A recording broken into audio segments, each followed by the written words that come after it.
I sold this guy my JO crystals. Would you believe it? Yeah. This eBay thing is amazing. I told them they were dimensional warp generators.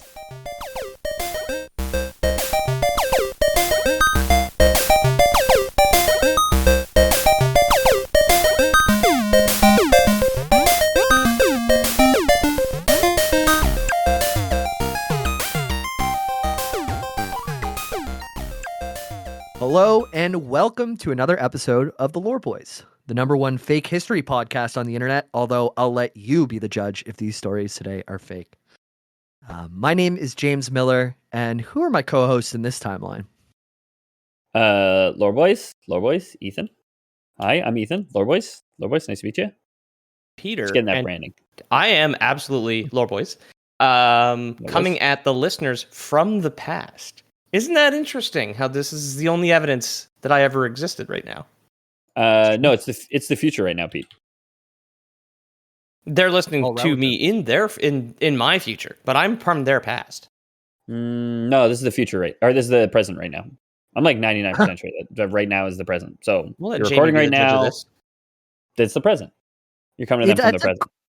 Great point, Ethan, because I didn't write this in, but there's like a lot of different ways you can kind of think about time travel, right? You can do the Back to the Future timelines where when you go back, it's going to change your current timeline once you go back to the future, right? Mm-hmm. Or you can do the 12 Monkeys style, that it's like if you did something in the past, it was always going to happen in the future. There's one timeline and like, yeah, that's it.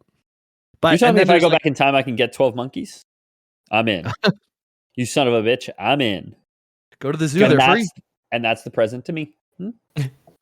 12 Monkeys is another film that I've seen the first half of multiple times. We're talking about on the bonus episode this week, patreon.com/theloreboys, about The Secret of Nim, which is just a movie I've started a bunch and never finished. I've never seen nor heard of 12 Monkeys. Bruce Willis is in it. Bruce Willis. Well, anyways, it's not super important because we know our timeline. We're living in it. And this episode was not requested specifically. This is something I saw a clip about. We'll talk about one guy named Mike Madman Markham later. And I saw a clip about him, which got me onto the wiki of people who are alleged time travelers, and which got me into reading more stuff about. I did my own research on this, guys. So good. Yeah. Finally, we have an authority on the podcast. Yes, exactly. Also, listener, if there's anything you're curious about, just do your own research. Don't trust anybody who could have possibly written the thing you're currently reading. Just interpret it your own way. Listener, if you're skeptical about something that a scientist or the government is telling you, try asking ChatGPT, huh? Yeah. Yep. Huh? Yep. They got the real answers. And I want to make that clear that there's going to be a lot of doubters in this. A lot of people who say, well, the government said it was because this and this and this. This is why the time travel didn't happen. But those are doubters. I believe in all of these. These are canon. Haters, dude. Crabs in a bucket, man. There's just people out there that don't want to see other people succeed. Yeah. You know? There's people out there who don't want to see a crab travel forwards in time, so they keep them in a bucket. Just crabs pulling each other into the past. Yeah. There's a wormhole at the bottom of a bucket. Like, yeah. Mr. McCheese was the last person to ask for real life lore. Up to you guys again if this is real life lore, but not the mayor anymore. I'm glad you're enjoying the show in your retirement, Mr. McCheese. Now that you're out of office, I hope you're spending your time with your family. So we'll start off. This one is not the most interesting of the 11 people I'm going to bring forward to you, but this one started in 1911. It's the Moberly Jourdain incident. Okay. The year of the Titanic sinking. 1911, really? It was April 14th. It was April 14th was the date that it sank. Okay. I'm pretty sure. Cool. Or for the Titanic? Yeah. I hope I got the year right because I just said that. Because we would sound super smart if I did, right? I thought it was 1912, but I'm dedicated to the wisdom of Ethan Palmer from the past who said, don't Google things, just make shit up. So, So Charlotte Ann Moberly and Eleanor Jourdain published a mysterious book called An Adventure. And they used pseudonyms Elizabeth Morrison and Frances Lamont, in case you know the book. Frances Lamont is such a good 1911 name for, it's like, yeah. Wow, of the Lamonts, why, the very same. During a visit to a small castle on the grounds of Palace of Versailles, they encountered a time slip. You guys know what a time slip is? Do they go a little bit forward or a little bit backwards by accident? Cosmic banana peel. You banana peel right into a wormhole by mistake, and it kicks you out of the Discord call whenever you do it. Yeah, I hope Jamie is... Okay, Jamie, so what happened hard. in the future? Do I die? Yeah. I encountered a time slip right there. A paranormal phenomenon where people claim to have briefly visited another time period. And I just went back to the 1800s, and I was just me, except I hadn't showered in a really long time. Yeah. You're also towering over everyone. Yeah. You were just a giant among men. True. Yeah. And this basement apartment didn't exist yet, so my head was just sticking out of the sand. Yeah, exactly. Help me. It's fun to when you think about like old timey bad guys like Genghis Khan or Al Capone or whatever. You can be pretty confident that they're like 4'10", you know? That's because really cool. People were just malnourished. I mean, malnourished relative to how many calories we get today. So everyone was super short. Kind of short with bad bones too. Yeah, short and bad bones. You can push any of them around. Everybody is like 0.5% related to Al Capone because of all the conquest. True, yeah. He came on all that money in the banks, and now we all have the money. Even Pete would be considered tall back in the day. It's crazy. So Moberly and Jourdain, they took a wrong. They wrote about this, right? A time slip that happened on the Palace of Versailles. They were on a tour and they took a wrong tour in the wrong turn on the tour. Wrong tour in French, actually. Yeah. Yep. And they describe this is when the time slip happened, and they described it with this quote: "Everything suddenly looked unnatural, therefore unpleasant. Even the trees seemed to become flat and lifeless, like wood worked in tapestry. There was no effects of light and shade, and no wind stirred the trees." So things became very surreal at a certain point, and this is where it marks where they went through a time slip, and then they started to encounter peasants who looked like they're from an older time. They're seeing they people went backwards. Okay, this is interesting. I always wonder if it's referenced because like the people who do the writing for the series are very plugged into like conspiracy stuff. But obviously, I was saying on the bonus, I'm starting to play Assassin's Creed Mirage. But the time slip at the Palace of Versailles, there's multiple times in Assassin's Creed Unity, the France one, where you travel forwards through time from the Revolution to the Second World War. One of which I believe is in the Palace of Versailles. Oh, fun. Which is kind of neat. Yeah. Yeah. Lore Boys Canon, it's a reference to that because, yeah. Yeah, so they started to encounter peasants who looked like they're from an older time. They're wearing rags. One guy looks at them and he's covered with smallpox all over his face and scowling at them. Yeah. Ew. If I saw a man with smallpox, I would say, ew. Yeah. Simply. Ew, and you're old? Yeah. Haven't you heard of a little thing called vaccines, buddy? No, I haven't. It's 1911. Well, he's even from older time. Yeah. Oh, vaccines. When did Fleming do it? I think in the 20s. Too bad Alexander Fleming died on the Titanic, or else we could ask him. Yeah. So 1911 would be the time of the ladies going into the past, but this man, we don't know when he was from, so he could have been from hundreds of years before. Whenever they invented smallpox, I guess we could date him that way. Mm-hmm. Cows invented it. They run into more ghostly figures. They see like a lady with a 3-pointed hat. They see a guy like a butler telling him to go a certain way. And then they see Marie Antoinette, a ghost of Marie Antoinette herself. Okay. Head in a bread basket, or? Apparently. And then they go back another direction and they're just back on the tour. And they claim that this was a real thing. I provided a picture of the cover of the book in the Discord. It's the first picture. I know we all agreed that this is entirely real and did happen. But I do love the idea of them just like veering off into like they just saw buskers. Just like a person in France dressed as Marie Antoinette is like so someone you would just see on the street trying to get like a penny from you or whatever, right? So two fancy ladies just making fun of a guy with skin disease, like yeah, exactly. Like, I traveled forwards through time at Venice Beach, but it's just like they had cyborgs. It's one of those like human statue guys painted like chrome, basically. Yeah, robots with top hats in the future. Yeah. I mean, yeah, it's just like you say, like two people making fun of a guy with two fancy ladies making fun of a guy with a disease. It's like, oh no, but it had to have been the past. It couldn't have been 1911 after we've eradicated all diseases. Like, This is the peak of technology. Yeah, they just made an unsinkable ship in England, right? True, Come on, true. the first ever. This next one is a fun one. So we're done with the Moberly Jourdain incident. It was written into a book. The doubters out there said it never happened, but we all know what happened. So on to Chaplin's time traveler. So we all know Charlie Chaplin. Okay, yeah. I'm familiar. But that big clock scene in the movie about it? He's that Hitler impersonator, right? Yes. Yeah, famously. Oh my god. We gotta scrub this whole episode now. Let's start over. So in October 2010, this is not Chaplin's time, but a filmmaker, George Clark from Northern Ireland, uploaded YouTube videos from called Chaplin's Time Traveler. This came from a behind-the-scenes footage from the 1928 premiere of Charlie Chaplin's The Circus. You got only on the DVD release, they had extra shots that they put out in the bonus features. Okay. And in one shot, a woman walks past, seemingly into a small dark object held to her ear, and it looks like a cell phone. Looks like she's tapping on a cell phone. I provided the still shot in the pictures. It's the next one. If I was like a Rothschild or the Illuminati or something, I think I would hide evidence of time travel in the bonus features of a Charlie Chaplin DVD, personally. Yeah. Like, you just get away with it. Yeah, absolutely.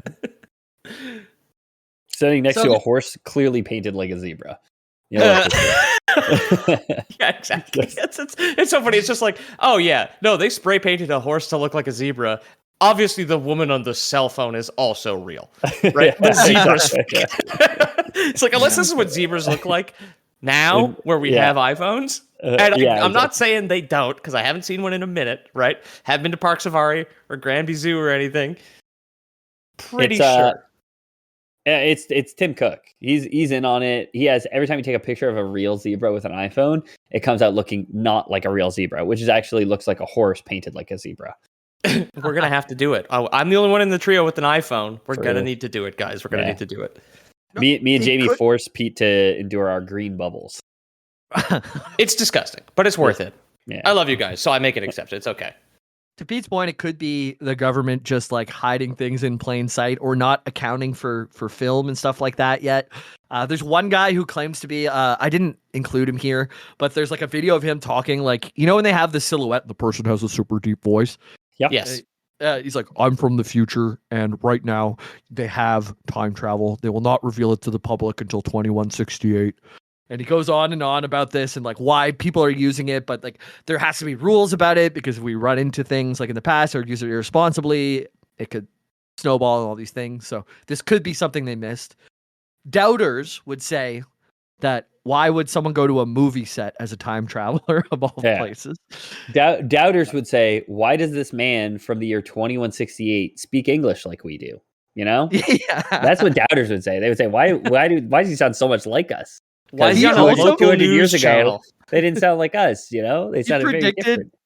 In 2017 that Donald Trump would get a second term of presidency. So he's right there. Okay. Never mind, I'm back in. Okay, yeah.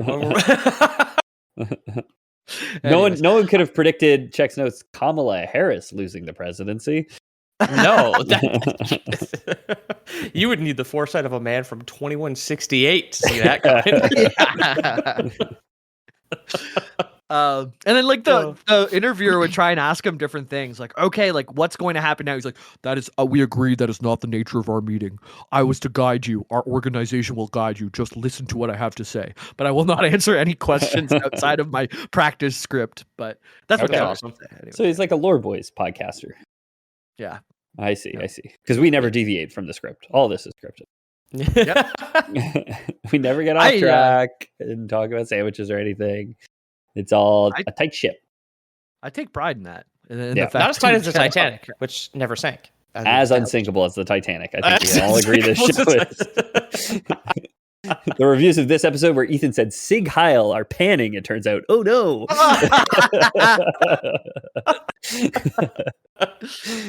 To Charlie Chaplin. To Charlie Chaplin. So I'm going to pretend I didn't hear Ethan. And some other people might do that if they needed a hearing aid. And some of the doubters really thought that this was a portable hearing aid. There's one called an Acousticon, invented by Miller Reese Hutchison, which is like the cornucopia thing.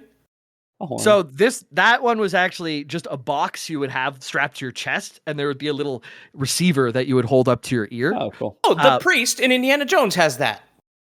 Yeah. The guy at the Vatican. Yeah, okay, cool. In the game?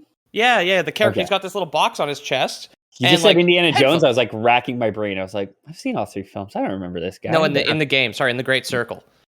Now, the one that I think rings truer from the doubters is there's a guy named Felix Skroska, who said they were using a handheld ear trumpet.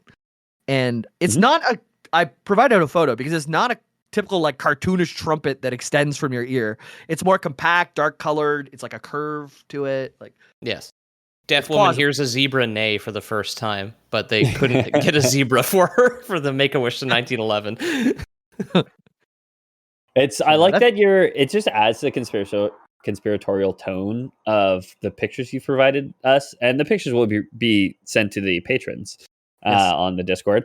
But the first picture of the woman next to the zebra is not the same as the picture with her in the horn. It's like suddenly she's behind the zebra and she's holding the exact same pose.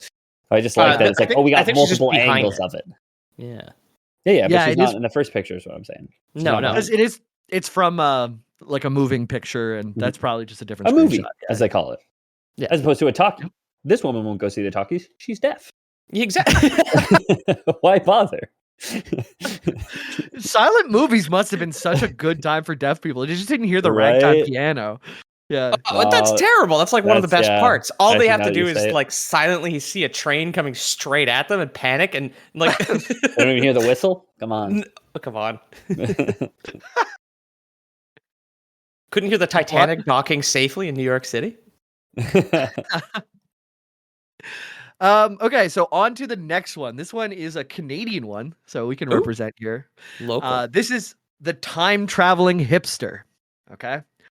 So there's a photo that went viral online when viewers noticed a man who had clothing that looked way too modern. He was nicknamed the time traveling hipster. He has sunglasses that look too modern. He has a printed t-shirt with a flannel on top. He has a very compact camera, unusual for the era. And I provided a photo for this one. It's from 1941 at the reopening of the South Fork Bridge in British Columbia. So, okay. I mean, I'm on board. I know I said I'd be on board for all of these. I'm on board for this one. This guy does look absolutely. The glasses are crazy for the glasses. The 40s.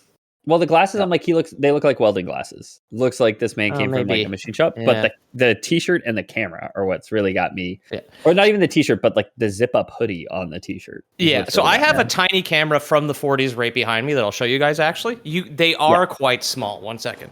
Okay. Pete is. I'll talk about it while he goes to get it. But he's very right that Kodak did make portable cameras since the late 1930s. So that part, doubters could say is pretty feasible. Pete's on his way back with his version. So they go as early as the late 1930s. Yours is from the 1940s? Yeah, exactly. And it is a Marksman 620. And it is a camera. So basically it's obviously very small. It's like the size of like smaller than a tissue box, basically.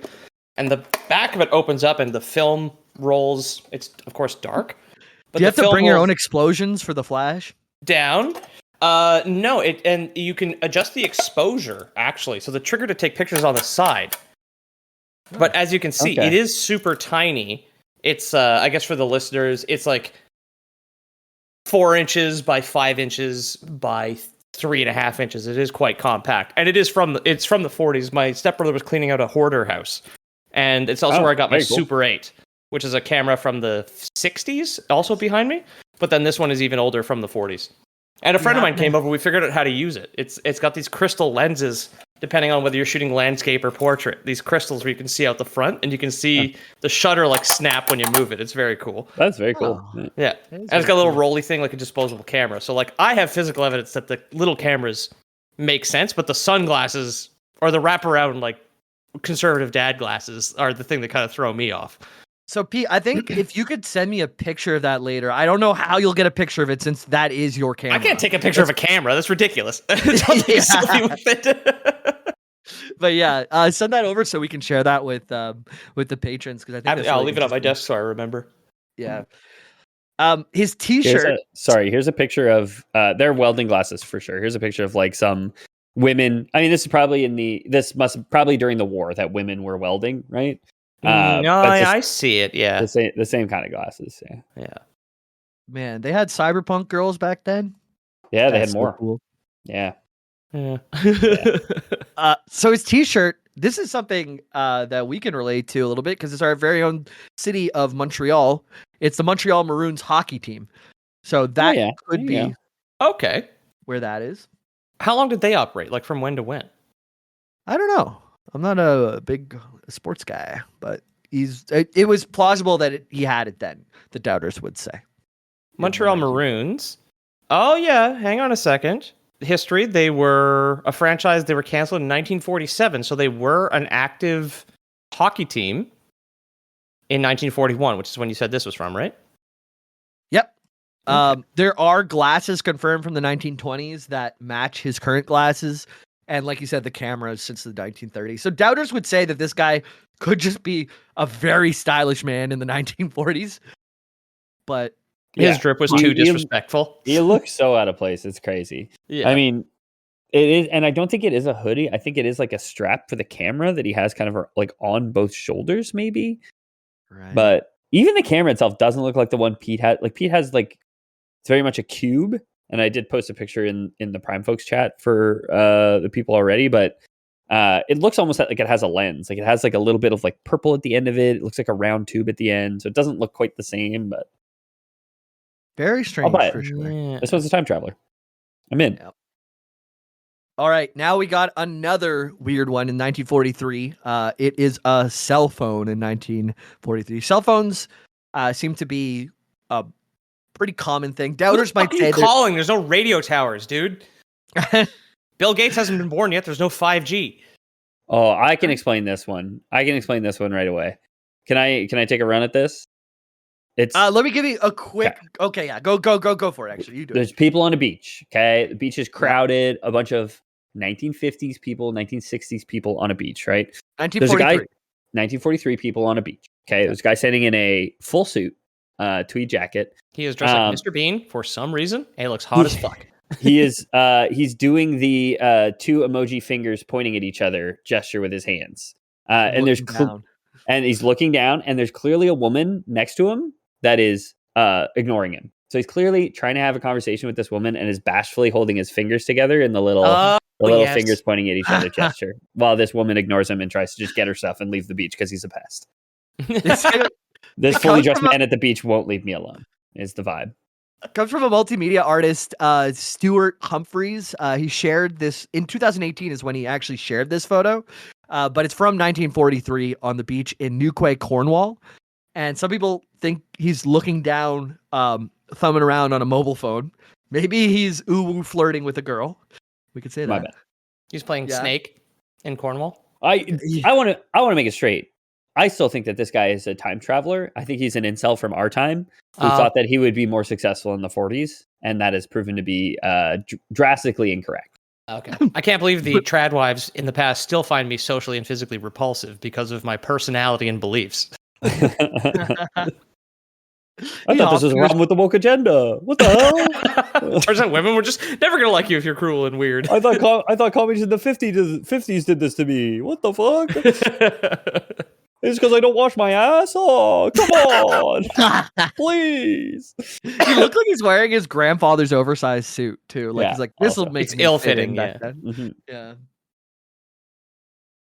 So there's something called anachronistic projection. So it's like you subconsciously, no matter what time frame you're looking on, you're going to put your current structures on top of that. Because that's how you organize the world.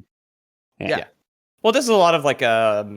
we talked about Graham Hancock, which, again, we presented as fact because it is. That's why every time you see a thing that like someone drew badly 1,000 years ago, you're like, it's a hover car. It's just because like it's been drawn poorly. There's one that I saw in I think through Mini Minuteman, which was just like confirmed Babylonian giants, where there's like a bunch of huge people and a tiny person, and they're like, well, the tiny person is a human adult. This shows giants, and it's like, yeah, there were no children in antiquity. Exactly. For the conspiracy theorists out there, like they're seeing what they want to see for sure. Yeah, right? exactly. I will say, like just on Friday. We were supposed to get the aurora here. Didn't end up seeing anything, but I had my brother and my sister-in-law over, and we were just sitting in my backyard, waiting for it. And we have a well, and we have like a sign that sticks up above the well. That's just like a completely faded white sign on like a T-post. And it was just past sundown, so it was like just dark, but there's still like a bit of light in the sky. And my wife was like, perfect time to trick your eyes, by the way. This is when all the ghost sightings are found. Exactly. This is when all the Bigfoot sightings are. This is. You see shadows in the corners, like. Yeah. And my wife is just sitting there, and she's like, "What is that?" And she's just like gesturing to the field, and like the sign had just lined up perfectly, like on the horizon from where she was sitting in her chair, to look like a building, like a big like multi-story office building, which just isn't there. It's just like it's soy fields and then a solar field behind us, you know? Yeah. So she's just there, like, what is that? And it's exactly like you say, Jamie. It's like, this is where it all comes from. Before we had the time to like rationalize a lot of this, you just get the one group of people who wouldn't be able to figure it out that this was a sign, and it's just like, that's what it is now, right? It's a ghost. Yeah. It's a time traveler with a cell phone. It's a sex pest from the future here to bother my wife at the beach. There's no human, although we feel like we're taking in like something completely subjectively, like, or objectively rather, everything is subjective. We are a lens. Like there's no part of us that is able to capture everything in front of us. We're capturing fractions at any given time and making conclusions in our mind. So it's like there's always a gap, and that's where a lot of these doubters might say this comes from. But don't speak in absolutes. It's like that's a Star Wars thing, right? Something only the Sith deal in absolutes. That's it. I got it. We're Star Wars. Podcast. Yeah. Did Jar Jar say it? It's the only characters whose dialogue I retained. Yeah. Only these Sith speaks in absolutes. How's that? As good as I remember. That's why I said that 26 years ago. Doubters would also say the guy's rolling a cigarette. He's walking down the beach rolling a cigarette because that's why his fingers are together. And he's a sex pest from the future who's like he's making rollies at the beach. Yep. Okay, well, that seems kind of cool. This guy smokes? What the fuck? Yeah. This next one, I really like. Because this one, to me, like, even if I'm putting on my doubter lens, I was like, what the hell? This feels real. So, one evening, mid-June on 1951. We're in New York City, baby. 11:15 p.m. Again, kind of the witching hour. Everything's dark. Maybe there's light from the city in the 50s, I'm sure. So, but passerbys, they notice a man about 29 years of age, dressed in the fashion of the late 1800s, and we're in the 1950s. So he's like 60 years minimum out of place. Okay. No one sees how he arrives there, and he's disoriented and confused, standing in the middle of an intersection. He's like just baffled.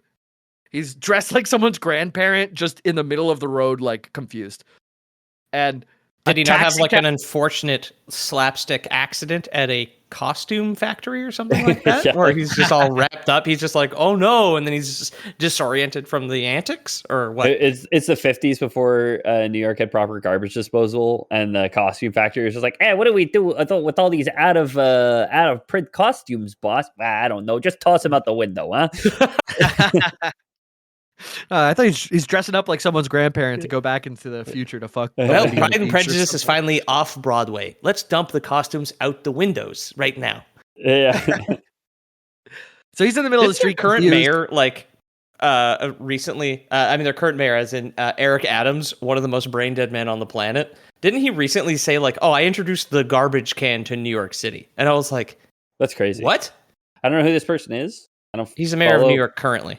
Sure. That's crazy. That's a crazy thing for any living human to say. Yeah. That's what I'm going to throw out there. Lord Boy's canon, he did introduce the garbage can to New York City in like 2019 or something. Maybe he's a time traveler. Oh, maybe. Oh, fuck. Eric Adams, Lord Boy's canon, time traveler. So this guy's confused, looks like he's from a different time, middle of the street. Bang! Gets hit by a taxi cab. Fatally, he's dead. And nobody was able to talk to this guy. He just showed up confused. No one saw how he got there. He's dead. Goes to the morgue, and they search his body and find the following items. A copper token for a beer worth 5 cents, bearing the name of saloon, which was unknown. Nobody, even the older people, didn't know the name of this saloon. Okay. A bill for the care of a horse and the washing of a carriage drawn by a livery stable on Lexington Avenue that was not listed in any address book. $70 in old banknotes. Business cards with the name Rudolph Fence and an address on 5th Avenue. A letter sent to the address from June 1876. So, like, 90 years, 80 years previous? Yeah. A medal for coming third in a 3-legged race. That's a good one, man. That's a good. I hope when I die, I have that medal in my pocket. That's all I can say. I'm gonna get myself one made. I'm gonna carry it with me at all times. That's fucking great. And like all third of these... place is so like, why do you even keep the medal? You know what I mean? Like third place in a 3-legged race is so wild, right? Yeah. Yep. None of these objects showed any signs of aging. So we had all this like old letters from 80 years previous with no signs of aging on them. I'll have to say also, Rudolph Can you Fence carbon date paper? I don't know how carbon dating worked, but could you test the note? Paper's carbon. I'll give you that much. That's but probably within 80 years is like probably within the margin of error for something like half-life of the carbon dating, atom. Yeah. Can I go ahead and say, confirmed time traveler, not from the past. This is from our future. When YouTube the YouTube prank viewership, prank media reaches its pinnacle, right? Okay. A prankster goes back to 1951 to stage this. It's the ultimate prank. Oh, and it's tried to get killed by being hit by a taxi. No. I believe YouTube prank media will reach its purest form, which is where the pranksters do endanger their own lives for the sake of the prank. And this is this will be the last prank ever done, I think, in our future. I'm gonna guess 1936. It's gonna be the last prank ever. It's gonna be a guy discovers time travel, goes back in time to 1950, stages this, gives his life for it, is revered as the second coming of Christ because people stop pranking each other. Well, I mean, when you think about it, war's just a big prank. Jesus is going to die for our pranks. Yeah. Well, war is just a big prank. So people will say, no more pranks, no more wars. Let's all work together. Well, what if Jesus is a YouTube prankster from 2168 and these guys are all kind of related? Where he's I'm going back in time to cleanse humanity of its sins, and then he is killed by the Romans. Oh, well, was he really killed, though? That's the ultimate prankster move, right? Like, you guys no, 3 days later, came back. Oh, psych, bro. It's just a prank. They didn't actually kill me. Like, follow, and subscribe. So I gave you all the information of this thing that was claimed to have happened in 1951. Doubters would say that Rudolph Fence, the name of this guy in the story, is also the focal story of, or the focal character of the story I'm Scared, which is a 1951 science fiction short story by Jack Finney. That's what doubters would say, is that the event happened only after the book was told, or it was spread after the book was told. But I think the event happened. It's like guerrilla marketing from the 50s, but the guy gets hit by a cab by accident. Or doubters are just saying urban legends. They're saying it's like an urban legend. Okay. They're saying that this guy wrote a short story in the same year with all the same details in it. Yeah. Yeah. The people are so desperate to make shit up rather than just believe the obvious truth that this is a time traveler from the future. A YouTuber from the future reaching peak comedy and solving all crimes for us. Yeah. In the podcast. He also the truly blessed thing is that all podcasts do end when he does this as well, because we all realize that we can never top that because we're cowards. Podcasters at heart are cowards. I don't want to die in the 50s personally. I wouldn't do it for the show. I don't want to die ever. In the soy fields, not out in where the taxis are. Exactly. Not like YouTube pranksters, the real heroes. Pete, it's funny you say guerrilla marketing because that will be a reason for one of these stories, or a doubter reason for one of these stories later. Okay. We'll get to that when we get there. I have one last one before the break. And this is one that I think I told both of you on a bonus a few weeks ago, or in conversation, because this is what caught my eye. Is Mike Madman Markham. Oh, is this your inspo for the episode? This is the guy. Yeah. So in the mid 1990s, Mike Markham calls into the Coast to Coast AM radio show saying that he built a time machine using a Jacob's ladder electrical device. Okay. He eventually causes a blackout because he's stealing electricity from the city. Like he's just wiring it into this contraption in his garage. What the fuck is a Jacob's ladder? I'm looking. I'll explain it for you. Oh, okay. Soon. Yeah. Okay. But Markham was arrested. Once he got out of jail, he says he's attempting a second legal version, and he'd already sent small objects and animals through it into the future. Okay. Cool.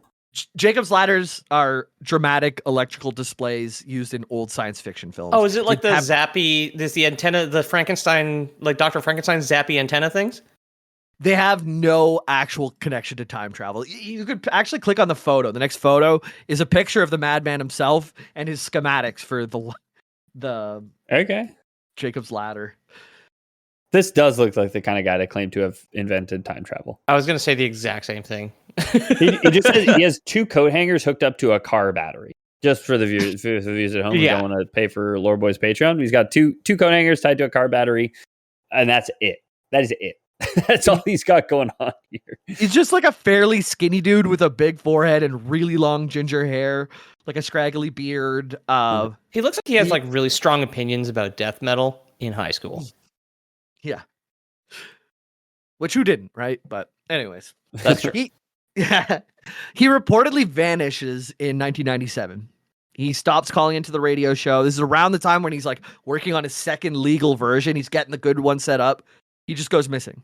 Talking about this guy getting arrested and going to jail is so funny for the "what are you in for" conversation, where he's just like, obviously he's a ginger white guy, has to join the AB to stay safe, and they're all talking about all the hate crimes that they do, and they're like, "What are you in for? Why'd you join the AB?" And he's just like, "I tried to build a time machine out of coat hangers and a car battery, and I stole too much energy from the state. I invented the coat hanger attached to a car battery, and they had to silence me." Yeah. Yeah, so he disappears in 1997. No one hears from him. 2 years later, he calls back into the radio show saying, "It worked. I ended up 800 miles away and 2 years in the future, and I have amnesia now. I don't know what happened those 2 years, but there is no missing persons report." Takes a long time to walk 800 miles, right? Yeah. Just to be the man to call back to the radio show. He didn't invent time travel, but he did invent teleportation. Pretty impressive, honestly. So. Have you guys seen that guy who's walking across the entire world and he's going to end up in England? Like he made the longest path possible and he went across the Bering Strait and like swam parts of it, and he swam through a sea because he couldn't go through these two countries and no one's ever swam across the sea, and now he's getting into Europe and he's been doing this for like 20 years or something, and he's actually getting close to his traveling the whole world by foot. I could probably do it. Yeah, I really wanted to. Mm-hmm. Sounds easy. The swimming's a bit of a cheat because I was like, well, how the fuck do you can't like the Bering Strait maybe still freezes enough to walk across, but like you can't walk to England. He did walk across most of it. You can walk the channel, dude. Is the channel does it have a footpath? I thought it was a train thing or like a subway. No, you can drive it. Oh, never mind. It's like a 4-hour drive in the dark. My wife tells me. That sounds terrifying. That sounds like Jacob's Ladder. I think it's like a David Lynch movie about PTSD. That's like how I know about it. Like I want to watch it, but it's or like the I was gonna say it's like the Willy Wonka ferry, but Bigfoot's there. So doubters would say there's no missing person reports. I would just say this guy, he's a lone wolf. I don't think he's got a lot of friends and family around. But hey, I don't want to be the guy to judge a guy based on his looks. But this guy's giving lone wolf energy. I'll say that. You know? Sigma in 1997. Yeah. Yeah, so that's pretty much him. I do like the long con of calling back after 2 years into the radio show. If this didn't happen, I think that's great. Can I think you guys? Sorry, I got to double down on this guy's dumbass fucking invention here. Okay, so I've zoomed in to get because there's text is a little small. Yeah, there's a picture of him. Then there's a picture of his invention, which again, car battery with 2 coat hangers attached to it, and then he's got his schematics. And it's hard to read the font, but I can see that his car battery with 2 coat hangers. Copyright Mike. It does say copyright Mike. It does also say free energy and no moving parts. That's what it says on his, again, car battery with 2 coat hangers attached to it. So, I don't know. I don't know if I've obviously all the other ones so far have been true, but this is the first one that's really got me doubting that time travel could have happened here. Again, teleportation maybe, but who knows? Quartz black granite. Quartz black, something else, granite. It's like a granite box with 2 antennas in it. It's 2 slabs of granite is, I guess, how he makes his battery. I don't know. I'm not exactly clear on that, but I don't know how batteries work. Get you the schematics in higher res because I just grabbed that one because it shows him, the schematics, and the invention itself. I would love to do our own research on it. I would love to be able to read the ingredients of it. That'd be great. Hell yeah, dude. Let's go. I have a couple. And he has another one here. But they all look like very poor handwriting. This one's great. It's got this is I like this how this one has like the date, month, year, and then time, hours, and seconds on it. I like he's got a plasma switch. He's got a stasis switch, like the little clicky silver ones. Infusion, whatever the fuck that means. Regular keypad. This one to me, assuming it's genuine, of Mr. Mike Markham, he invented a time travel. He was working on his time travel machine. He'd been working on it for years. Told his friends and families it's almost done. And his brother-in-law at a barbecue was like, "Oh, just like Back to the Future." And he was like, "What?" And the guy's like, Back to the Future, the time travel movie from a couple years ago."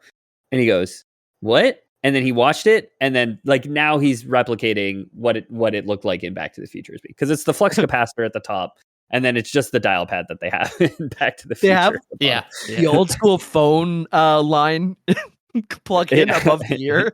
Yeah, it looks like they have HDMI in the middle, USB to the far left. Yeah.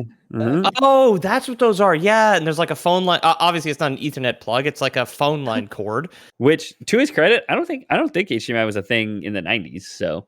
Mike Markham invented HDMI. USB might not have been in the 90s. I don't know. So, yeah. I think printer cables kind of were USB-ish, right? Were they not? USB was invented at the University of San Diego. No, that's so funny. He's never not the funny one. It's impossible to do this show anymore. All right. More serious time travel stuff, guys. We'll be back after the break. Hello, welcome back from the break. You guys probably skipped right through it though, because you have the power of time travel into the future. Huh? No, it's the present. They're listening in the present. This is such a mind freak, I don't know what's going on. I mean, Chris Angel and his ability to just see into the present. All right, so let's get into an early internet time travel classic. So this is from between the years 2000 and 2001. A man named John Titor, T-I-T, like tit or okay, ass. Tit or ass? What are you? You can do both. I'm a personality man. I have multiple personality disorder. One of them is Charlie Chaplin. Yeah, I've only got one ass and one tit, but many personality. And we all share. Yep. So, an anonymous internet user calling himself John Titor claimed to be a time traveler from the year 2036. He said the U.S. descended into civil war in 2008 and survived nuclear strikes in World War III in 2015. USA was split into 5 territories and was like a wasteland, Mad Max style. The woman on the cell phone next to the painted zebra is more believable than this guy with the hindsight of being in 2025. What? Let him cook, okay? Let him cook. He might be onto something here, okay? I don't pay attention to the news, so I don't know what was happening in 2015 exactly. Okay, fair enough. And sometimes just by saying it in the past, you're going to like change the future, right? Like that's the whole thing. So you never tell 12 monkeys your plans for the future. I got it. Yeah. Even this podcast is having ripple effects and changing things. We might prevent World War III from happening next year just by saying this stuff. Doubtful. I hope so. If anything, a podcast this incendiary is gonna cause it, right? We can all agree. Yeah, we can all agree that this is like if a brown note could make you hit the fire WMD button, and if you're like a world leader, as soon as the first time a world leader hears this podcast, it's all ogre for us guys. So no one tell the president. Two respected officials have to shit their pants at the same time. It's like 2 toilets next to each other. Yeah. Perfectly synced. So his predictions didn't happen when he said they would, but his story attracted a cult following. There are some doubters who say stupid people in cults are, man. It's fucking ridiculous how you just like a guy who's just constantly wrong and you're just like, I believe him this time. Like, you people are idiots. Yeah, join the Discord, by the way. Oh, yeah. Don't talk to your friends and family anymore, just us. Yeah, exactly. We're recruiting for a takeover of Lore, Ohio, so. Oh, yeah, absolutely. Dude. 3 guys who are consistently wrong. 3 guys there's never been 3 guys more consistently wrong about shit. Like, nope. We could have probably culted it out for a while, just be like, no, the Vampire Hunter D episode is coming out next year. Right? There is a reference to anime in this one. Doubters thought that it might have been a hoax created by 2 brothers from Florida, but the story still lives on through books and even in anime. Steins Gate apparently is influenced by John Titor. I don't know the anime, but somebody I've never heard of that either. I've heard of the anime. I've never seen it. Audience rating is 4.9 out of 5. That's bad. 100% on Rotten Tomatoes. 4.8 out of 5 on Crunchyroll. 8.8 out of 10 on IMDb. 94% of users or viewers like this TV show. I'm looking at a lot of like 24 kind episodes. of lollies in this.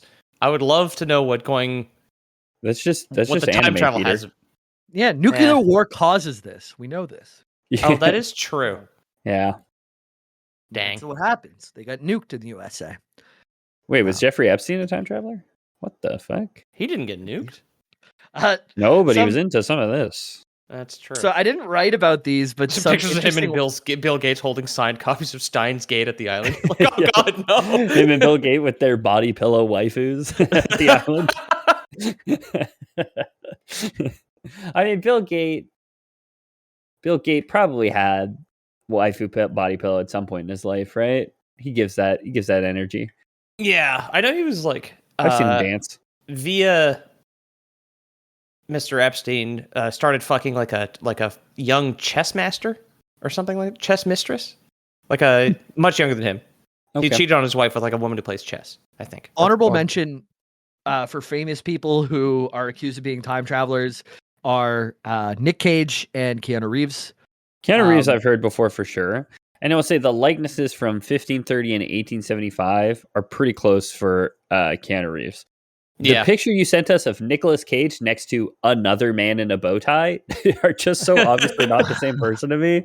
I don't know, man. They don't look anything alike to me. I can see it in the eyes, the nose shape, the length of the mouth underneath the nose. They look related. They don't look like the same guy. The ears are different. The portrait from 1530 really does look like Keanu Reeves from 2008 with a beard, though. A lot. The Keanu Reeves is spot on. Like to me, the Nick Cage and the old guy is like, here's 2 white guys. You know what I mean? Nick Cage has a different shaped head. You say the eyes, but like their eyes, maybe I guess depends on if the pictures are like mirrored weirdly or something. But I would say Nick Cage's eyes go the other way, if anything. He's got one. The old timey guy's got one huge fucking ear. You know. And what is Nick Cage, a famous Hollywood celebrity worth $500 million, supposed to like pay for surgery to pin an ear back? Get real, okay? Yeah, their chins are different. There's a couple more examples.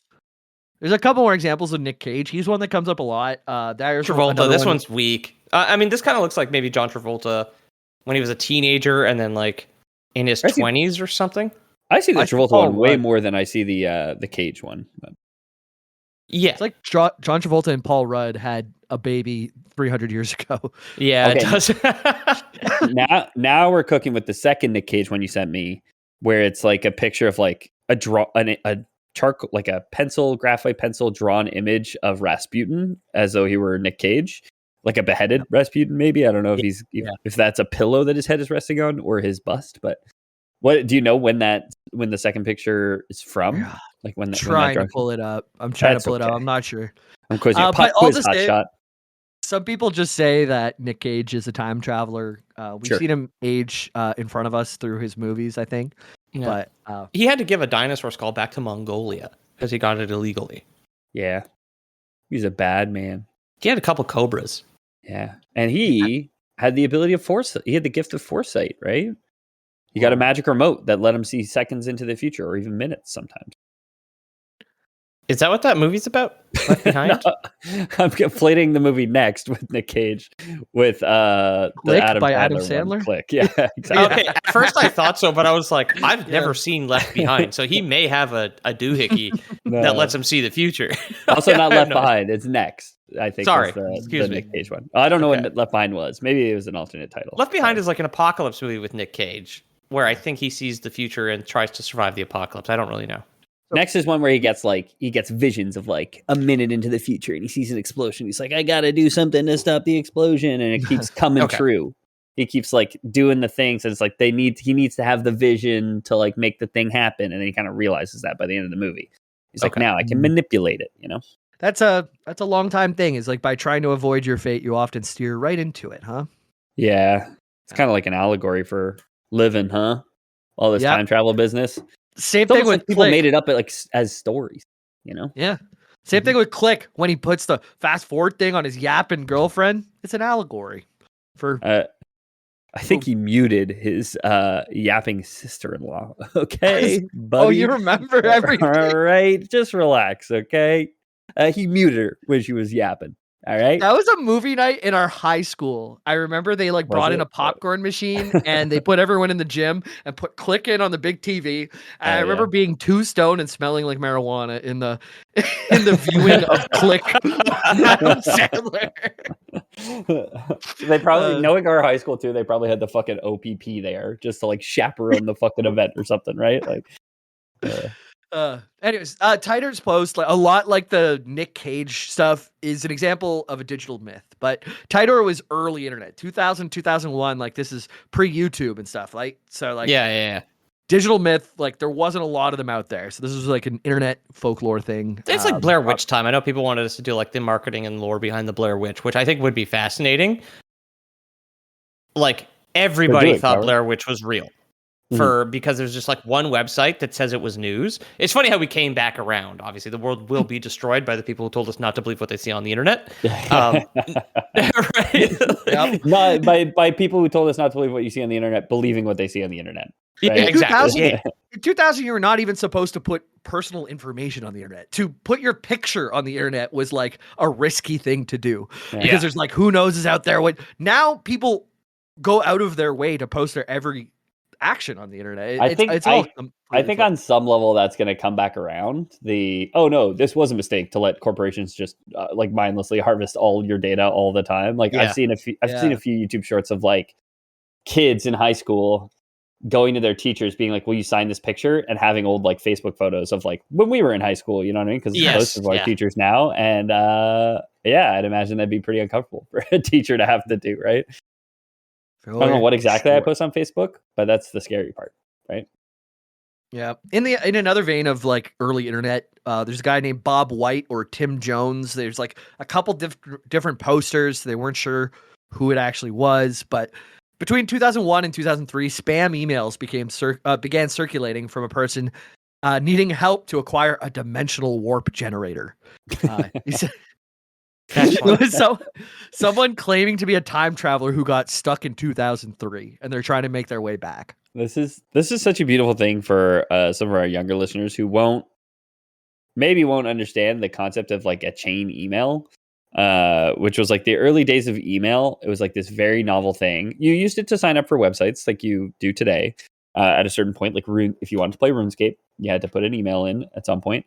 I actually don't even know if that's true for the first iterations of RuneScape. You probably just needed a username, but you would get these like most of it, 90% of email was just like you would email your friends because it was fun, and then you would get like chain letters, which was like if it would say, here's the story of this girl who got she was playing on a construction site and she climbed into the cement mixer, and then they poured cement into it, and then they poured her when they were laying the foundations for a new church, and now she's haunting people, and you just read this email, and since you read it, you have to forward it to 10 people, otherwise she'll come and haunt you. Was like 90% of your emails in 2002. Or I need a flux capacitor for my time machine. Yeah. Early memes around the office. You would like send Deborah a picture of a bird tweeting, and it would say Monday is for the birds.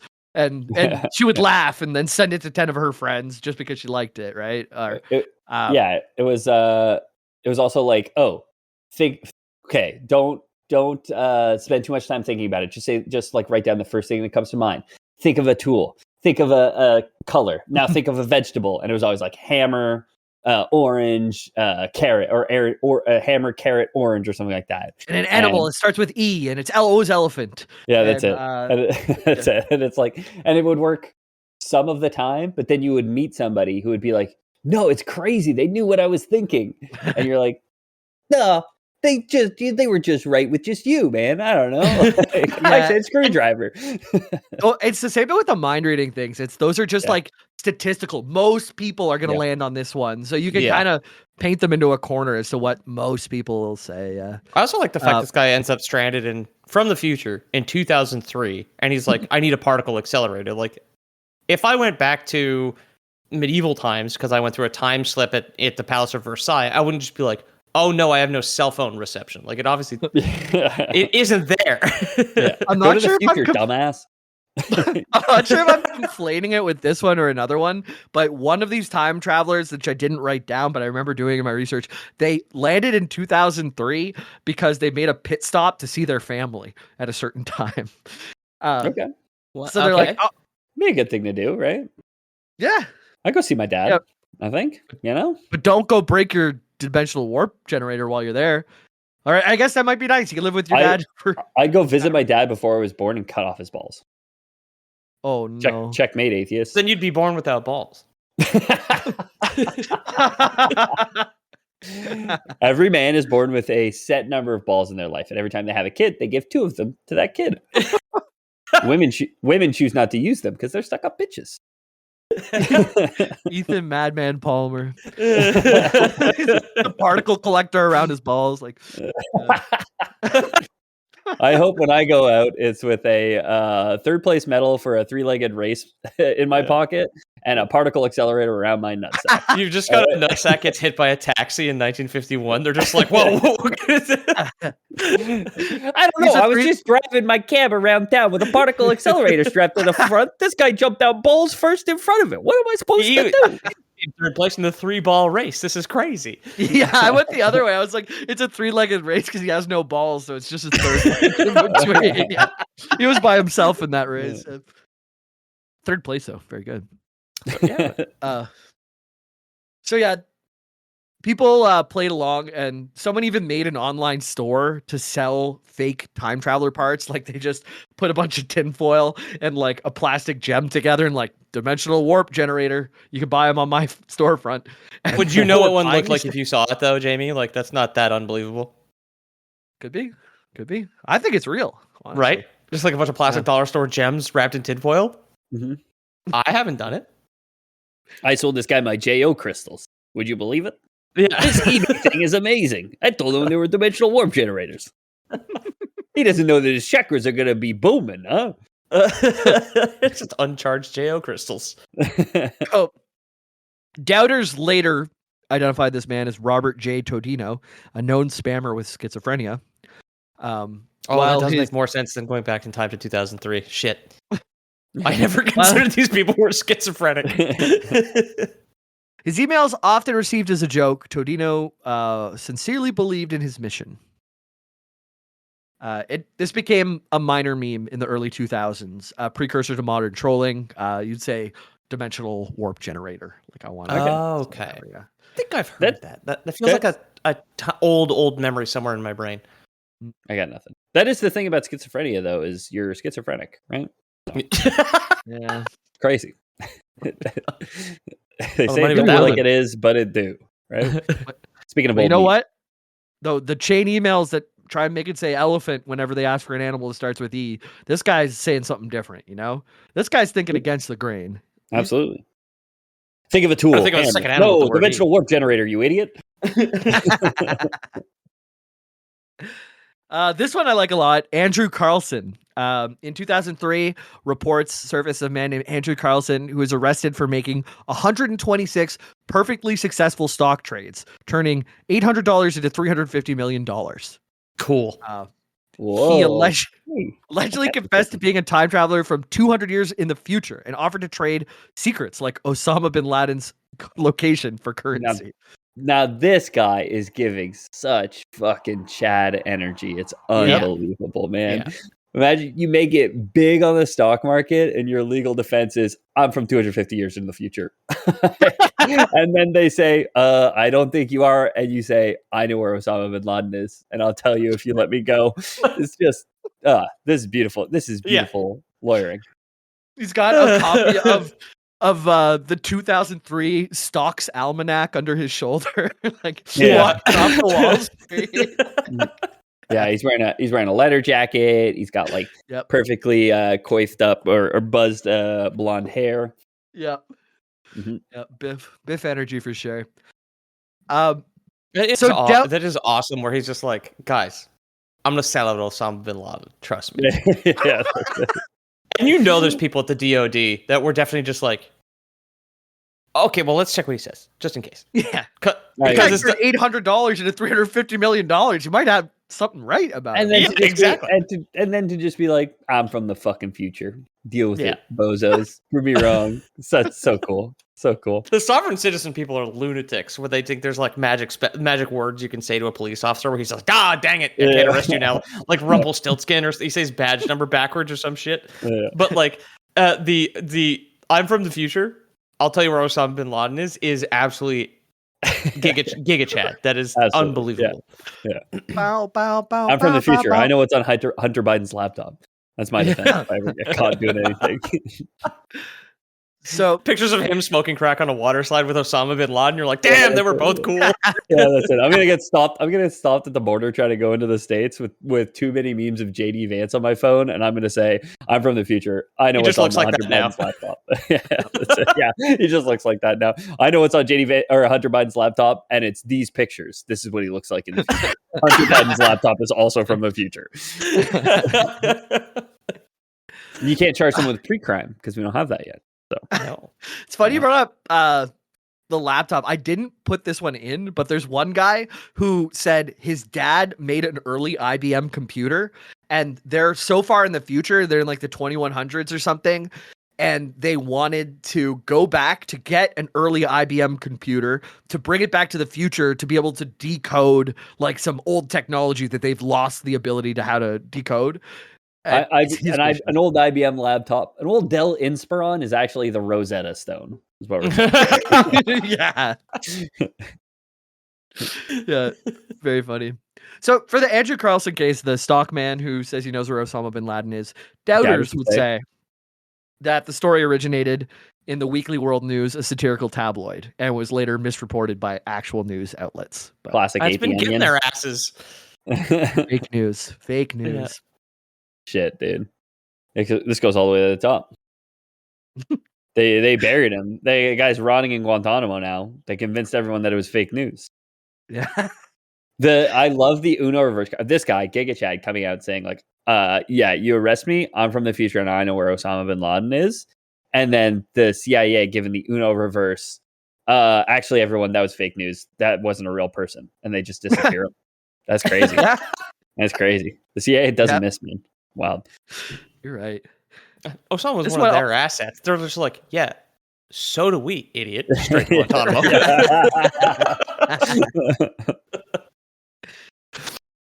This next one is in Sweden. Hakan Nordqvist is his name. and it happened in 2006. He claimed he was working on some pipes underneath his kitchen sink, and there was a tunnel under there, and it was never there before. So he crawled through it, and kind of like Being John Malkovich. Have you ever seen that movie? Yeah. Where they just pop out on the other side of a tunnel they find in the hole, and they are John Malkovich. And then a day later, they wake up in a ditch off the Jersey Turnpike. So this guy walks through a cupboard in the wall. Narnia.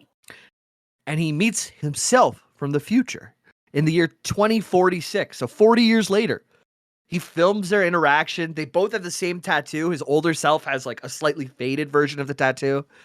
And he brings back the video and he shares it with everyone. And this was like a very popular story that hit the news. May I interject? Yeah. He was working on his pipes in 2006. So kids, this is before phones had cameras, video cameras, right?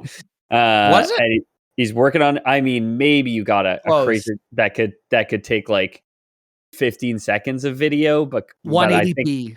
Yeah. Okay, this guy also could have some chat energy of having 180p Motorola Crazer footage from the future. That'd be wild. I want to say the Crazer is like 2008. I want to say this is pre-Crazer, but this certainly Razor territory here. For the timeline splits. Are we pre or post Crazer?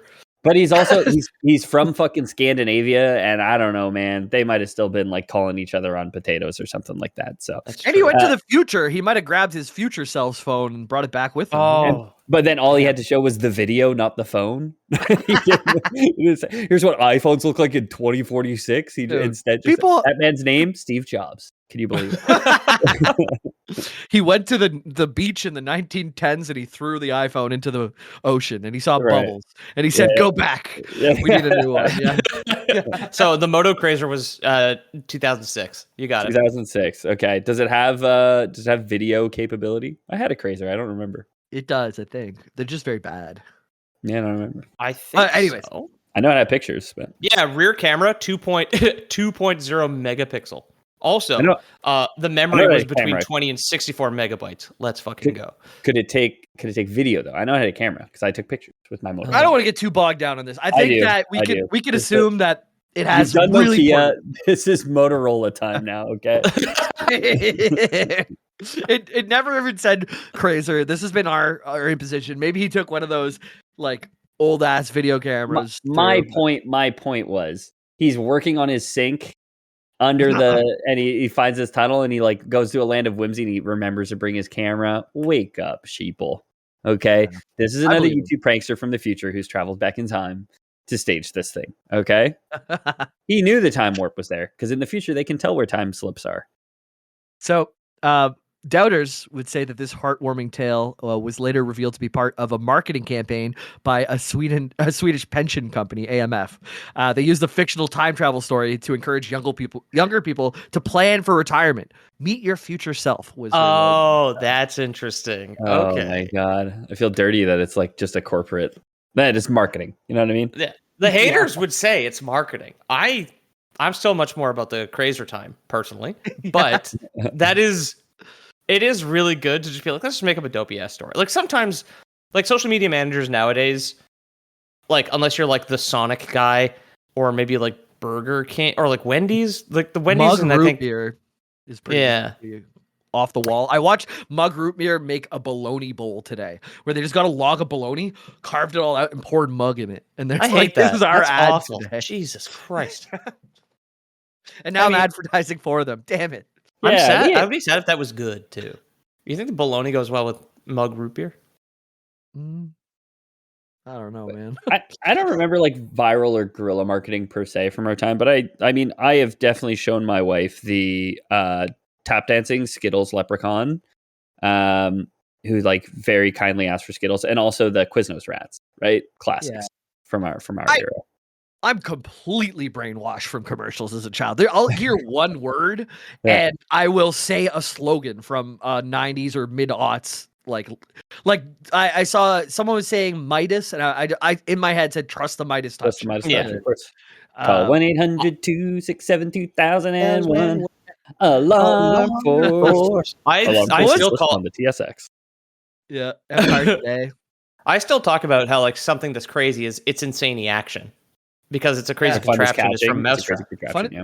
I've said that one in the last 2 weeks. Like, oh, that's insane action. Yeah. Fuck. Yeah. We're so millennial coded. Not me. Yeah. I didn't watch commercials. I farmed Aura back in the day. There you go. I mewed and farmed Aura. The Rizzler. All right, we're about to talk to someone who farmed some crazy Aura in 1860. And this is the iPhone painting. We talked about it in our one of our bonus because I remember Ethan looked it up.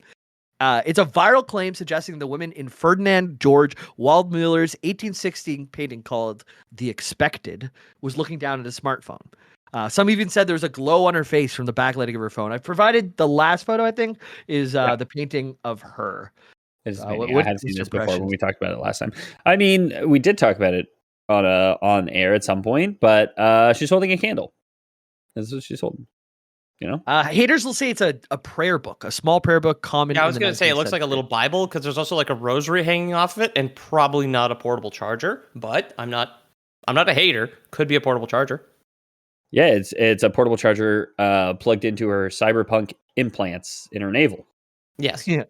There's also a portable charger for her candle because that's what they exactly. used to do. You know, your phone dies midday. It's very convenient. Back in the 1860s, your candle died midday. You still need a candle. You need a portable candle charger. Yeah, it was just a liposuction tube. Ew. Because they were made of blubber back in the day. Yeah. The whale amber shit. There's also a little boy, like a boy down in the bottom right, who's like offering flowers, but she's looking down at her phone, posting on her OF or something. Mm. Yeah, I'm not sure. This is a watercolor of an e-thought. And this is the first depiction of a simp in classical paintings. Gotcha. This is probably the doubters would say a thing like where we're just imposing like today, if someone was walking like that, probably on their phone. Back then, might be just looking at her prayer book. So that's the 1860s. Might just be looking where she's walking. She's off-roading here. You know what I mean? Yeah. That she doesn't woman even ain't see no the predator ATV. with the flowers in front of her. Exactly. She got to focus on this like little downhill slope with roots and rocks on it. Like she could trip, twist her ankle. Twist her ankle in the 1860s. You're dead. You're dead. Die of dysentery. They knock all your teeth out. The doctor's not legally allowed to look at your ankle, so he can't help you. Nope. You know? Knock all your teeth out, put wooden ones in, send you back home. Exactly. Yeah. Or horse teeth. That was also a thing that they did. George Washington had horse teeth. Fun fact. Wow. He's a big guy. You would need a big yeah. Just like Abe Lincoln, who was 7'4". Can you believe it? I do. So guys, I count the top half. Oh yeah, of course. Abe Lincoln, this is great. We're leading into our last two, which are government projects in the U.S. Oh shit! Okay. Oh, class. I'm familiar with government. Mm-hmm. So, Project Rainbow or the Philadelphia experiment is going to be our first one. Okay.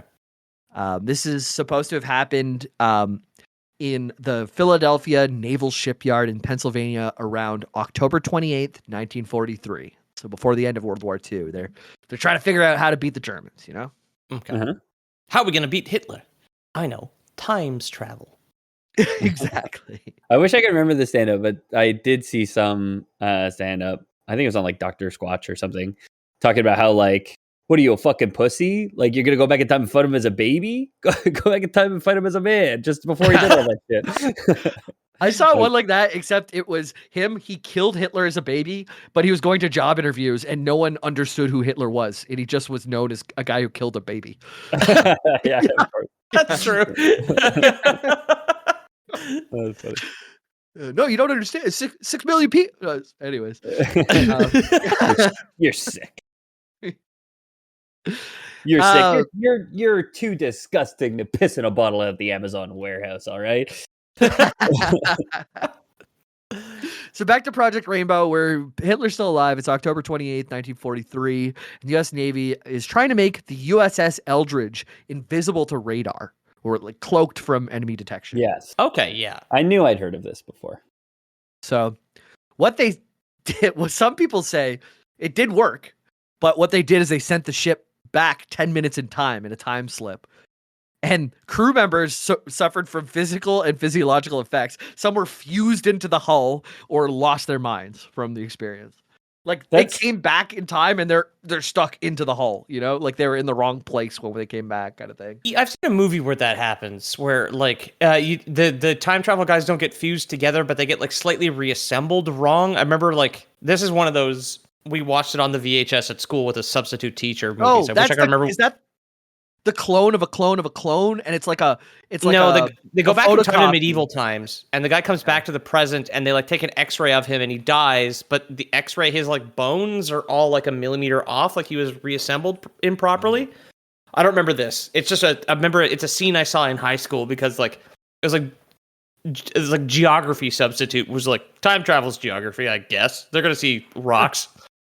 Time and space, pretty smart. But yeah, I remember you awaken a memory in grade 7. I watched a movie where this guy kept getting cloned and he was trying to like solve something by adding more of him. But every time he cloned himself, it was like a photocopy of a photocopy. It would get a little bit worse. And by the end, he just had like a bunch of mangled versions of himself. And he photocopied himself too many times. One of the main enemies in Warframe is that like photocopies of photocopies. It's like a degenerated clone army. Yeah, as well. I need someone to top, and I need someone to top me at the same time. So you do that. You make 2 clones, so you can rail and get railed. But then the clone behind you is like, well, no one's railing me, and the clone in front of you is like, well, I'm not railing anyone. So you're like, okay, well, we'll make 2 more clones, but they're going to be a little bit uglier, and you get little slightly uglier clones. And then when you get to the end, they're real uggos. You know what I mean? So you kind of got like a circle of like a gradient circle of hot to ugly. It would just be like an attractive guy. Kind of like a bell curve, I think. It's like the evolution march. The most sexy one in the middle, me, right? And then tapering off ugly on either side, right? Oh, so you keep the uggos with the uggos. And then Quasimodo somewhere in there. Yeah. Okay. Mm-hmm. Anyways, enough times you get Quasimodo, right? We can all agree. Was Quasimodo a time traveler?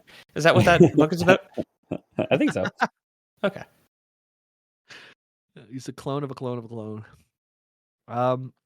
Some versions of the story claim not only the ship disappeared or vanished, but it was also teleported to Norfolk, Virginia for the 10 minutes and then went back to Philadelphia. Okay. From the Billy Joel song? The U.S. Navy has repeatedly denied any such experiment occurred. From the movie with Denzel? No records support the claims, and the ship was not even in Philadelphia on the alleged date, according to the government. Yeah, sure. Up until this point. Yeah. Said they didn't know where Osama bin Laden was. Okay. Yeah. The guys who said it was a crime to bet 15 times and win $365 million on the stock market. Yeah, okay, sure. 153 times, and he won all of them. That's great. Perfect record. All right, last one for the day. Another U.S. government project, the Montauk Project, MONTAUK project. To New Jersey. Fame. Yeah. Mm-hmm. They're swirling in conspiracies, apparently. It's a set of conspiracies. Time traveling monsters, time traveling boats. Sorry, Jamie. Sorry, Jamie. Now that I say it out loud, I think the first time I heard about the Montauk Monster was a chain email. I'm pretty sure I got the Montauk Monster in my email at some point and ended up looking it up. Right. I saw it on Animal Planet. Oh, cool. Yeah. So there's a series of classified U.S. government experiments conducted at Camp Hero, a decommissioned military base in Montauk, Long Island, New York. These supposed projects included physiological warfare, mind control, teleportation, and time travel, a continuation of the Philadelphia experiment. What is physiological warfare if not just warfare? Or sorry, psychological. I read that one wrong. It's like physiological. That's just like with your body. You shoot people? Yeah, I'm familiar. Getting a guy with a pointy stick. Yeah, that's it. With the sword, Pointy stick. yeah. Also, still lethal. My mistake. I didn't realize Montauk was in New York. I thought it was in New Jersey. I'm sorry. I'm glad you brought it up. I was blowing past it. You said New Jersey. It was so fucking embarrassing. I'm really glad you're clearing the air here, Pete, because boy, our comment section would have been a disaster. Blown up. Everyone DM'd Pete, but he's a dumb guy. Yeah, just stupid himbo from the future. Yeah. According to these believers, these experiments started in the 1970s. They involved abducting children, known as the Montauk Boys, creating psychic portals, and even opening rifts in space-time. Okay. Cool. It's sad that I definitely know a guy who would just completely believe that. Yeah. At face value, would just be like, it's got to be linked to the mole children under Central Park. It is amazing how the people who are so adamantly like they're lying to you are the first people to believe the shit that's just slopped at them. You know what I mean? Like the do your own research people are the first people to say, I don't need to do my own research. A guy on Facebook told me. Okay. Yeah. That's my research. Yeah. That's the Quasimodo-ification of the bell curve we were talking about, is the fact you think you know so much, but you're actually the dumbest person anyone has ever met. Yeah. The haters would say. Dunning-Kruger, I think. The most intelligent person sees that the best things are done like simply, like Occam's razor, and like the stupid person sees the most complicated thing must be the one that's right? Yeah. Because it's complicated, it's complex, it must be what's happening, but usually it's Occam's razor. They're not guys who act weird and evil are like currently venerated as geniuses, like Elon Musk and what's his name, Sam Bankman-Fried, the crypto kid. I didn't include it, but Elon Musk was listed on a couple of the top 25 time travelers as someone who came from the future because he made all the right bets and just all the whatever. Sure. Right? Yeah. Okay. Yeah. Anyway, that's a stupid guy who drove multiple successful companies straight into the fucking ground. Yeah, exactly. Must be playing with the 52 cards from the future, man. That he's full deck. He's definitely from the future. You don't understand. He invented the Cybertruck. Come on, guys. Exactly. The most successful truck ever made. He didn't foresee that the fucking the window would break when the guy threw the brick at it. Like, and he's from the future. Yeah. Come on, grow up. Or that if you got it wet and then the wind hit it, the metal would just peel off the sides. So we made it out of sodium by mistake, so that when it rains, it explodes. I don't know what to tell you. Okay, this is a free country. We need less regulations on corporations. Hi, Melon. There's my cat just jumped on my chair, but they also Donald Trump is like seen to be like possibly a time traveler because there's two Baron Trump novels from 1889 and 1893 by an American author named Ingersoll Lockwood, and they were obscure until 2017. Great name. But there's apparently a bunch of similarities between Donald Trump's life and these short stories written in the 1800s. I'm going to quickly pan back to when we were saying that just because it's more complicated and that's the one you believe doesn't make you smart. Okay. Yes. That's what I'm going to say. Just does make it right that it's more complicated. All right. Exactly. Yeah, exactly. But back to the Montauk Project, they're abducting children called the Montauk Boys, which is a really cool name for some abducted children. Let's make a pop punk band called the Montauk Boys. Yeah. So they're doing weird space-time stuff there is what they said. There's no doubters would say there's no proof for this, but the massive radar dish at Camp Hero still stands today and is often cited by believers as physical proof of the experiments. But it could be seen as part of standard Cold War era early warning system as well. Something kind of cool about this, the Netflix series Stranger Things was originally titled Montauk during early development because the testing on children aspect of it was inspired from this story. Yeah. That's why you thought Montauk was in New Jersey. Is it in New Jersey? I don't know. I don't remember. I don't know if Stranger Things, but I was just trying to give you an ad, Peter. That show honestly got I don't know, like so bad. It takes so long to make the seasons that like one of the things that's very funny is all of the child actors who were like so cool and good in the first season are like 35 years old now. Yeah. Yeah, much to Drake's happiness. Yeah. Or chagrin, maybe. Maybe chagrin. Yeah. I thought Stranger Things season 1 was so good. It was excellent. It's such a classic example of you could have just ended it, you know? Yes. And I understand why people don't. New ones. I know people do. Yeah. It's not for me. And I'm like, man, I would have loved if you just tied up what the fuck the Upside Down was in that one season. Because you drag it to 4. I think they're on 4 now. I watched 2 and then I don't think clocked out. I don't think you're ever going to explain what it is. You know, you get that when long? they had the Soviet rocket base with the teleporter underneath a mall in the town they're in. I was like, this has gone too far. I do love back to the topic at hand. I do love the idea of seeing a satellite dish at a naval base and saying, "Well, that's proof that they kidnap children." Huh? Yes, also incredibly stupid. Crazy. It's so crazy. My neighbors just got international satellite dish. They can watch things from other countries. Probably secrets in their basements. That's John Wayfair who just bought the satellite dish down the street. Oh, the very same. John Dish. Is that why I can buy like an ottoman called the Montauk Boy for $15,000? All right. Well, we've talked a lot about time. I think we're just about out of it ourselves. There's still more of these out there. I just handpicked like a bunch of them because I thought they're great examples. A lot of people think that there's time travel up there, including us. If you want to hear more like this, we met Flohican in person last week, which we didn't really talk about on the bonus. I wanted to talk a bit about, but we met a fan and he went to like a Mothman festival. So I'm kind of interested in doing like a cryptid thing at some point. If you like this type of stuff, let us know. Discord.gg/loreboys. You could pop your stuff into the lore requests and we'll tell you. As well as if you're sub to the Patreon, you will get access to the Prime channels, which will have all of these photos that we were laughing about today. If you want to find me online, twitch.tv/loreboyjames, Tuesdays and Thursday nights, EST around 7 and 9 is when I stream. We've finished Mass Effect 2 last week and we're moving on to Mass Effect 3. So that'll probably be the Do you have the DLCs for Mass Effect 3? They come with all the DLCs. So okay, yeah. Leviathan is really, really, really fucking good. It's a very much like a lore reveal for Mass Effect. I loved it personally.